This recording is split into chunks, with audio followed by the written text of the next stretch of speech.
When we first got to Evansville, we were being driven around, and if you were those that were driving us around, you know who I'm talking about. But as we were being driven around Evansville, we came across a dead squirrel in the middle of the road, as you commonly do. And coming across that dead squirrel, our chauffeur said, "You know what the number one killer of squirrels is? Indecision. Indecision." I hadn't forgot about that. And every time I see a dead squirrel in the middle of the road, guess what I think? You should have made up your mind. You should have made up your mind. You see, I never heard that until we got here, because the number one killer of squirrels where I'm from is the local redneck that was hungry. But indecision, it's throughout the Bible in so many different areas. For instance, you see the indecision of the Israelites all through the book of Judges. Essentially, the book of Judges is a book of indecision where going back and forth between God and idolatry and going back and forth between sin and righteousness, goodness and evil.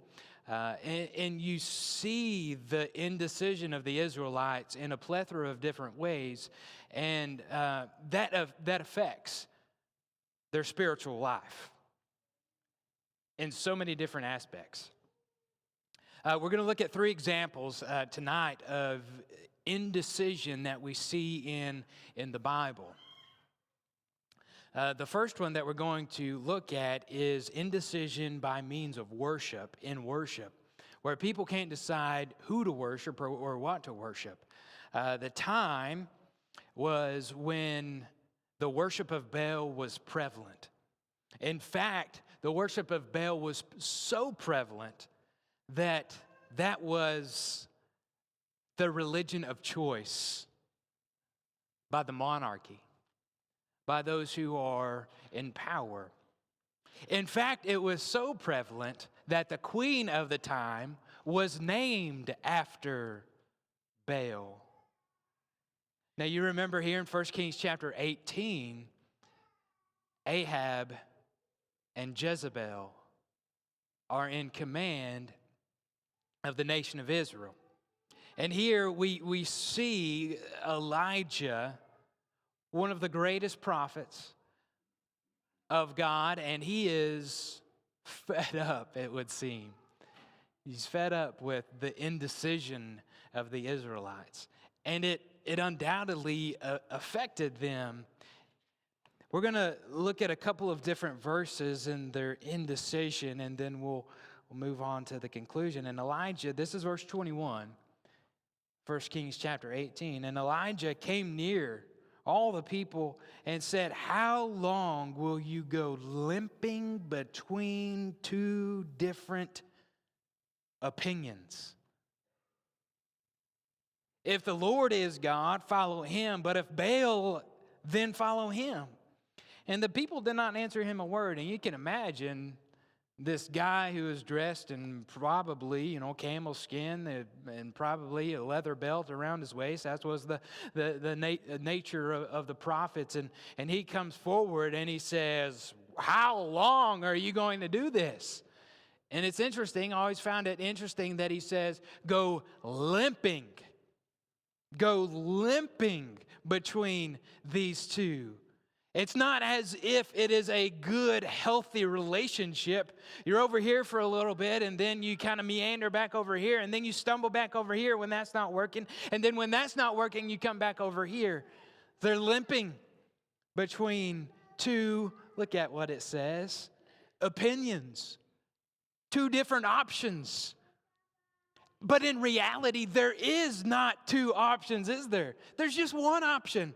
And the challenge is, if the Lord is God, if the Lord is God, then serve him. But if Baal is God, then serve him. And all the people remain silent.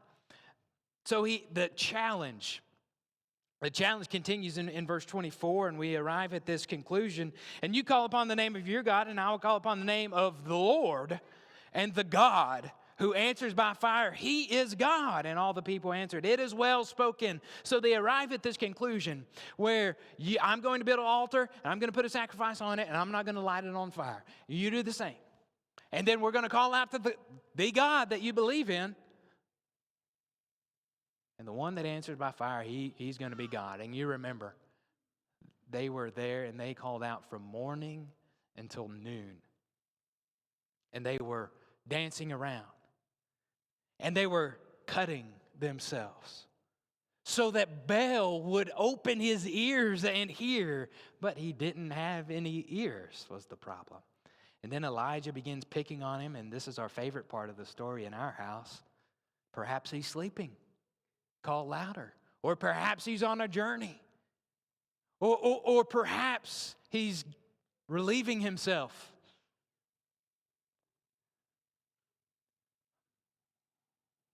But God makes it clear, doesn't he? God makes it abundantly obvious who is the Lord, who is the real God, who is the true and the one God. They call out from morning until noon. But then Elijah, with so much confidence, pours water on his sacrifice. And as if that wasn't enough, just so any water wouldn't escape, there was a ditch dug, or a trench dug around the altar. So, it's going to be completely saturated. And then he calls out to the Lord, and it didn't take 6 hours.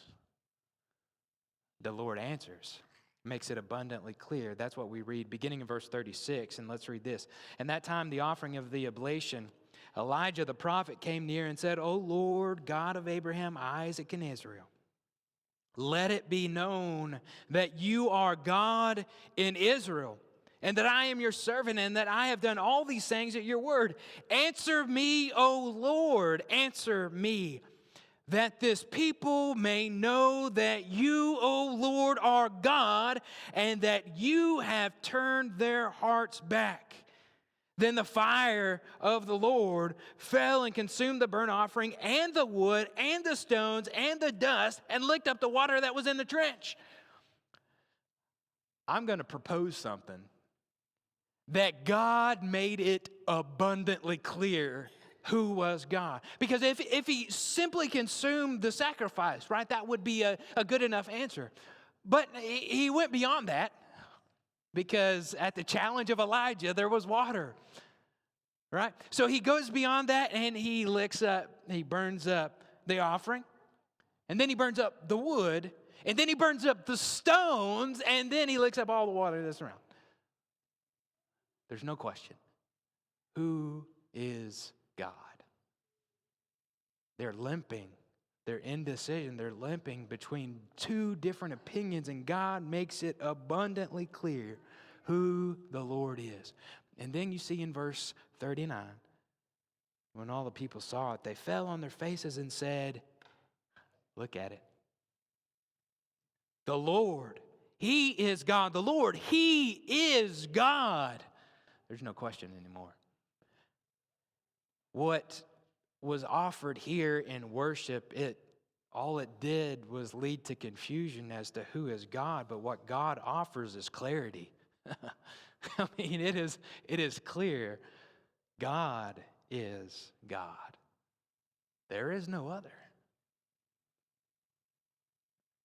God is the only God. Indecision in worship.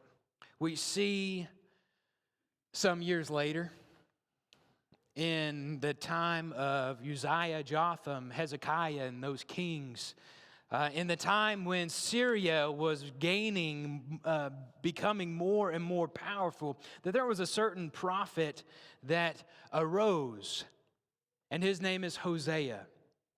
We see indecision in the days of Hosea. We see indecision concerning sin. Concerning sin. Indecision in worship, indecision in sin. Our actions are.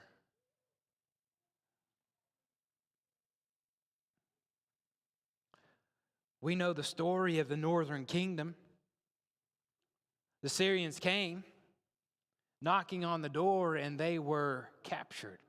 You remember the story about Hezekiah. The Syrians came knocking on the door. They called out to God, and God delivered. Indecision about sin has led them to this point. In fact, we see it here in Hosea chapter 10. We see a few passages that I want to bring to your attention in verse 13, 14, and 15. And then we'll jump back to verse 12. But what this does in our indecision of sin, it leads to destruction. Indecision in worship leads to confusion. Indecision in our actions, it leads to destruction. You have plowed iniquity. This is verse 13, Hosea chapter 10 and verse 13. You have plowed iniquity. You have reaped injustice. You have eaten the fruit of lies because you have trusted in your own way and the multitude of your warriors. Therefore, the tumult of war shall arise among your people, and all your fortresses shall be destroyed. And Shalman destroyed Beth Arbel on the day of battle. Mothers were dashed in pieces with their children. Thus it shall be done to you, O Bethel, because of your great evil. At dawn, the king of Israel shall be utterly cut off. In sin, it leads to destruction. You see in verse 13, you've plowed iniquity. And because you've plowed and sowed iniquity, you've reaped injustice. And you've eaten the fruit of lies. You see the progression there, right? They've plowed, they've reaped, and now they're eating wickedness, wickedness, wickedness. Evil, evil, evil. You've trusted in yourself without trusting in me. You've put your faith in your mighty big army without putting your faith in me. Sinfulness. And therefore the destruction has come upon them. But the good news about all of this is that God offers a way to not do it. That God gives as He gave a clear answer as to who is God, God gives a clear option so that you don't have to plow iniquity, so that you don't have to reap injustice and eat the fruit of lies. There's a different option. There's a better option found here in verse 12. Sow, there it is, sow for yourself righteousness, reap steadfast love. Break up your fallow ground, for it is the time to seek the Lord, that He may come and rain righteousness upon you. If you want to highlight or underscore a great verse in Hosea chapter 10, there it is. Sow for yourselves righteousness and reap steadfast love. Break up your fallow ground, your hard heart, that is, for it is the time to seek the Lord. Why? Why would we seek the Lord? He may rain righteousness upon you. God is a righteous God. You have been wicked and you've fallen into injustice and you've followed all the unrighteous deeds of the nations that are around you, but come back to God. Break your hard heart up and seek the Lord. Now's the time to do it. Now is the time to seek the Lord. We need Him. Have you seen what's happened to Israel? Have you seen how powerful the Syrian army is? Now is the time to seek the Lord and to reap steadfast love and to reap the righteousness of God. God offers a better way to live. Indecision in sin, indecision in worship. One more, indecision in works. And I guess it's been a few years ago, but Larry did an outstanding class, at least in my opinion, on the 7 churches in Asia in Revelation chapter 2. And maybe that's only been a couple years ago. Revelation chapter 2 and chapter 3. And that last church, if you remember, there are 2 churches where God didn't have anything good to say. That last church found in Revelation chapter 3 is Laodicea, where the Lord didn't have anything good to say about them. What happens here is that they are sinful. Indecision in our works leads to rejection. The Lord will reject us. There's destruction in sin. There's rejection when we are indecisive in how we live. There's confusion when we're indecisive in our worship. Here is rejection. This is what it says, and you're probably familiar with this, 15 and 16. I know your works, you're neither cold nor hot. Would that you were either cold or hot, so because you are lukewarm and neither hot nor cold, I will spit you out of my mouth. I got home this afternoon from church, and you know what sounded good? A good cup of hot coffee.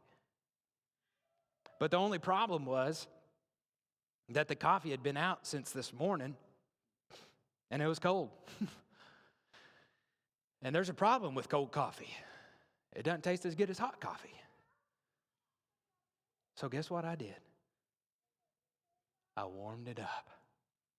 And I don't like cold coffee. I like it hot. I like it so hot it's going to scar your mouth. Hot coffee. But because you're neither hot nor cold, I spit you out of my mouth. Indecisive in their works. But just as God offered a different way to live to those in the day of Hosea, and just as God offered clarity to those who were there witnessing what Elijah did when he called upon God, God here offers an alternative. Now, if you remember, in that study that Larry was doing, we were talking about this particular city, and they're famous for their medical treatment, especially in regard to their eyes. Apparently, they had discovered some salve that cured some eye ailments. And they were also notorious for being rich. In fact, there was a great earthquake that happened as we are reading this, probably about 30 years, 20 or 30 years before this is written. And the imperial government, the Church of Rome, had offered support to rebuild the city of Laodicea. But the Laodiceans, in their pride, said, "We don't need your money. We're rich enough." And if you remember, they were also great and well known for their linen trade. With that in mind, let's read verse 17 and verse 18, because this is the alternative. For you say, I am rich, I have prospered, and I need nothing, not realizing that you are wretched, pitiable, poor, blind, and naked.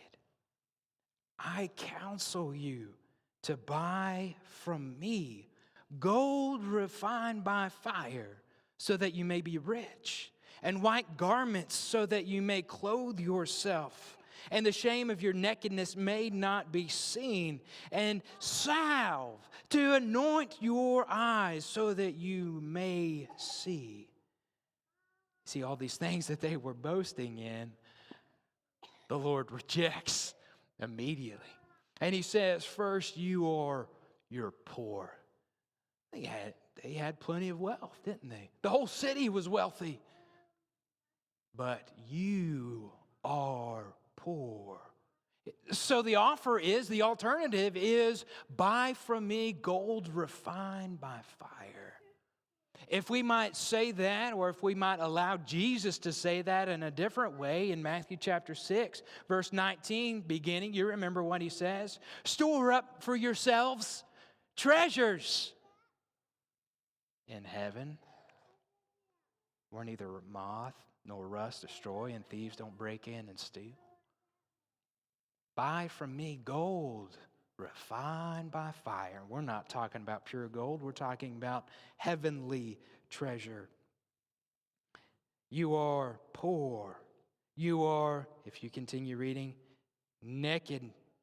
You are naked. Now, we had this great linen trade that was going on in Laodicea, but here the alternative is to nakedness. Look at this. White garments, so that you may clothe yourself, and the shame of your nakedness may not be seen. White garments. Now, we got plenty of clothes. Yeah, we got clothes all over the place. We got clothes coming in every single day. We got all kinds of fabric, any kind of fabric that you want. We've got it here. But we're talking about spiritual fabric, right? We're talking about spiritual garments. You remember what it says in Galatians chapter 3 and verse 27? Put on then. Put on. Clothe yourself with Christ. That's the pure garment that we're talking about. And let me tell you, there is not a purer anything that's ever been. Put on the white garment of Christ. Clothe yourself in Christ. You're poor. You're naked. And you are absolutely blind. We're rich, right? We don't need anybody. We're finely clothed. We don't need anything. In fact, we are beyond anything of being in need. But you are blind. So he says, anoint your eyes. Anoint your eyes so that you may see. Every time I think about vision in the Bible, my mind automatically, good or bad, goes to Hebrews chapter 12. You remember. Fix your eyes on Jesus. Set your gaze on Jesus. Looking to Jesus, the author and perfecter of our faith, for that joy that was set before him, endured the cross, despising the shame, is seated at the right hand of the throne of God. Fix your eyes on Jesus. So they're blind. They cannot see the wretched, pitiful, and poor state that they are in. They're blind. But what he's asking is to be blind to the world and to fix your eyes on Jesus. Block out everything else and fix your eyes on Jesus. Indecision is perhaps around here the number one killer of squirrels. But don't let it be a killer of your soul. There's no reason in the world to even hesitate for 1 second, because the decision's already been made. Christ wins. God is the victor. The battle is already over. And if you're not on the winning side, I want to urge you and encourage you to do that. Make sure you're on the winning side as we stand and as we sing.